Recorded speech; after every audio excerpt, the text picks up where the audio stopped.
নমস্কার বন্ধুরা, Soma's day to day লাইফে সবাইকে স্বাগত। আজকে আমি আপনাদের সামনে যে রেসিপিটি নিয়ে এসেছি সেটি হলো মশালা পনির বা পনির মশলা। একদম ধাবা স্টাইলে আপনারা খুব কম সময়ে কম উপকরণে সহজেই কিন্তু এটি বাড়িতে বানিয়ে ফেলতে পারেন। এই পনির মশলা বানানোর জন্য আমি নিয়েছি 250 গ্রাম পনির। 250 গ্রাম পনিরটাকে আমি মোটামুটিভাবে ছোট ছোট করে কেটে নেব এবং তারপরে আমি কিছু ড্রাই স্পাইসেস ব্যবহার করেছি, যেমন লবঙ্গ, দারচিনি, এলাচ, গোলমরিচ, স্টার অ্যানিশ এবং জয়িত্রী। এটাকে প্রথমে আমি ননস্টিকে খুব ভালো করে ফ্রাই করে নেব। ততক্ষণ ফ্রাই করব যতক্ষণ না এর থেকে ধোঁয়াটা বেরোয়, এবং ধোঁয়াটা বেরোনোর পর যখন এটা খুব ভালোভাবে প্রায় 2 মিনিট ধরে নাড়বো, যখন খুব ভালোভাবে এটা রোস্ট হয়ে যাবে বা ভাজা হয়ে যাবে, তখন আমি একটি পাত্রে এই মশলাটাকে তুলে রেখে দেব। তারপরে কড়াইতে দিয়ে দেব 2 চামচ সর্ষের তেল। 2 চামচ সর্ষের তেল দিয়ে আমি পনিরগুলোকে হালকা করে ফ্রাই করে নেব। খুব ডিপ ফ্রাই করব না, কারণ ডিপ ফ্রাই করলে কিন্তু পনির শক্ত হয়ে যেতে পারে। দেখুন, পনিরগুলোকে আমি হালকাভাবে ভেজে নিয়েছি এবং পনিরগুলোকে প্রায় 2 মিনিট নাড়ার পর আমি রুম টেম্পারেচারে রাখা জলের মধ্যে পনিরগুলোকে দিয়ে দেব, তাতে পনিরগুলো শক্ত হবে না। এরপরে আমি সর্ষের তেলে ওই তেলের মধ্যেই দিয়ে দিয়েছি প্রায় 25 গ্রাম মতো কাজু বাদাম। দিয়ে আমি এটাকে খুব ভালো করে নাড়বো এবং একটু রেড কালার বা লাল লাল হলে আমি যে পাত্রে ড্রাই মানে আমি ড্রাই স্পাইসেসগুলো রেখেছিলাম সেই পাত্রে কিন্তু এটাকে আমি ঢেলে রেখে দেবো। দেখুন, এটা মোটামুটিভাবে প্রায় 2 মিনিট মতো নাড়ার পর মোটামুটিভাবে যখন লাল হয়ে এসছে, তখন আমি এটাকে আরেকটি পাত্রে আমি ঢেলে রেখে দিচ্ছি। মোটামুটিভাবে এটা আমার 2 থেকে 3 মিনিট মতো নেড়েছি এবং একটু রেড রেড কালার হয়ে এসছে। তখনই আমি এটাকে আরেকটি পাত্রে, যে পাত্রে আমি ড্রাই স্পাইসেসগুলো রেখেছি সেগুলোকে রাখবো। আমি এই দিয়ে আমি মিক্সিতে এগুলোকে একসাথে পেস্ট করে পেস্ট বানিয়ে নেবো। দেখুন, আমার হয়ে গেছে।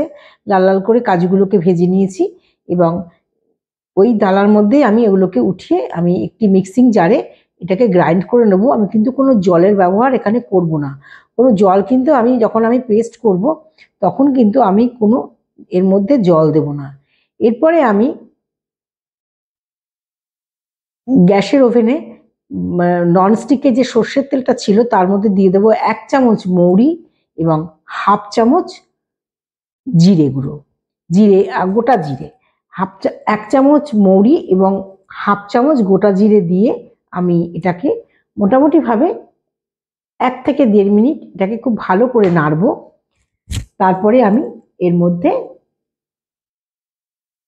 আদার্স যে ইনগ্রেডিয়েন্টসগুলো আছে সেগুলো দেব। প্রায় 2 মিনিট নাড়ার পর যখন এই জিরে এবং মৌরিটা একটু ভাজা হয়ে যাবে, তখন আমি এর মধ্যে একটু চপড করে রাখা কিছুটা আদা কুচি আমি এর মধ্যে দিয়ে দেবো এবং আরও দিয়ে দেবো এর মধ্যে চপড করে রাখা কাঁচা লঙ্কা, সেটা ঝালের জন্যই ব্যবহার করব। দেখুন, আমি এবার চপ করে রাখা কিছু কাঁচা লঙ্কা আমি এর মধ্যে দিয়ে দিয়েছি এবং দিয়ে আমি এটাকে প্রায় কিছুক্ষণ নাড়বো। নাড়ার পর আমি বাকি যে ইনগ্রেডিয়েন্টসগুলো আছে সেগুলো আমি দেব এবং দেখুন, মোটামুটিভাবে 1.5 থেকে 2 মিনিট আমি এটাকে ভালোভাবে নাড়ার পর দিয়ে দেবো 1 চামচ হলুদ এবং 1 চামচ কাশ্মীরি লঙ্কার গুঁড়ো এবং দিয়ে আমি এটাকে খুব ভালো করে নাড়বো। তারপরে আমি এর মধ্যে দিয়ে দেবো 1 চামচ ধনে গুঁড়ো এবং 1 চামচ মতো নুন বা স্বাদ মতো নুন, যেরকম আপনাদের নুনের প্রয়োজন হবে আপনারা সেরকম নুনের ব্যবহার করবেন।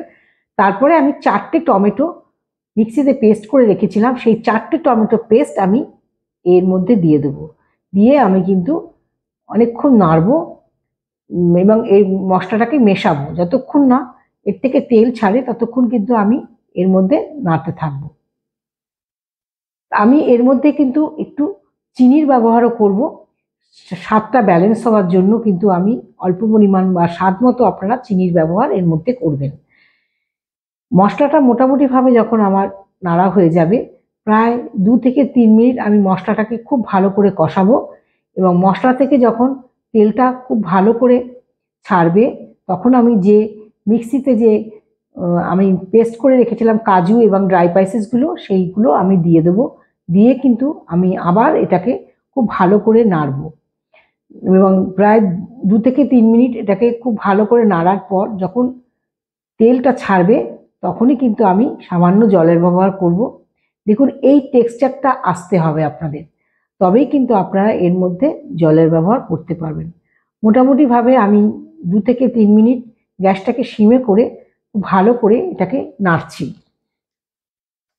মোটামুটিভাবে এটা যখন 2 থেকে 3 মিনিট আমার নাড়া হয়ে যাবে তখন কিন্তু আমি এর মধ্যে একটু সামান্য পরিমাণে এখানে জল দেব এবং খুব বেশি পরিমাণে জল দেব না, আমি খুব সামান্য পরিমাণেরই এখানে জলের ব্যবহার করব।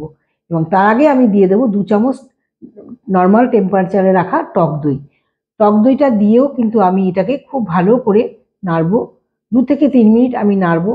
নাড়ার পর আমি দিয়ে দেবো কসুরি মেথি। কসুরি মেথি দিয়েও কিন্তু আমি এটাকে মশলাটাকে খুব ভালো করে মেশাবো এবং মেশানোর পর কিন্তু আমি এর মধ্যে একটু জল দেব, খুব সামান্য পরিমাণে জল দেব, খুব বেশি জল ব্যবহার কিন্তু আমি এখানে করব না। জলটা দিয়ে একটু ফুটে উঠলে পরে আমি যে পনিরগুলো রেখেছিলাম ভেজে জলের মধ্যে যে পনিরগুলো রেখেছিলাম সেগুলো আমি দিয়ে দেবো। দেখুন মোটামুটিভাবে জলটা একটু ফুটে উঠেছে। এবার আমি পনিরগুলোকে এর মধ্যে আস্তে আস্তে করে ছেড়ে দিচ্ছি এবং পনিরগুলোকে দিয়ে কিন্তু আমি অনেকক্ষণ ধরে নাড়াবো না, খুব অল্প সময় ধরেই নাড়াবো, নাহলে কিন্তু পনিরটা শক্ত হয়ে যাবে, খেতেও ভালো লাগবে না।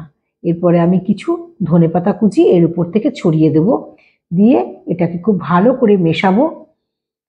মোটামুটিভাবে আমার পনির মশলা রেডি হয়ে গেছে। এবার একটি পাত্রে আমি সার্ভ করছি।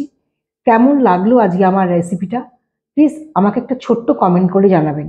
যদি ভালো লেগে থাকে তবে আমার চ্যানেলটা সাবস্ক্রাইব করার অনুরোধ রইল এবং পাশের বেল আইকনটিও প্রেস করতে ভুলবেন না। পাশের বেল আইকনটি প্রেস করলে আমি যে যে রান্নাগুলো দেব সেই রান্নার রেসিপিগুলো আপনাদের কাছে চলে যাবে।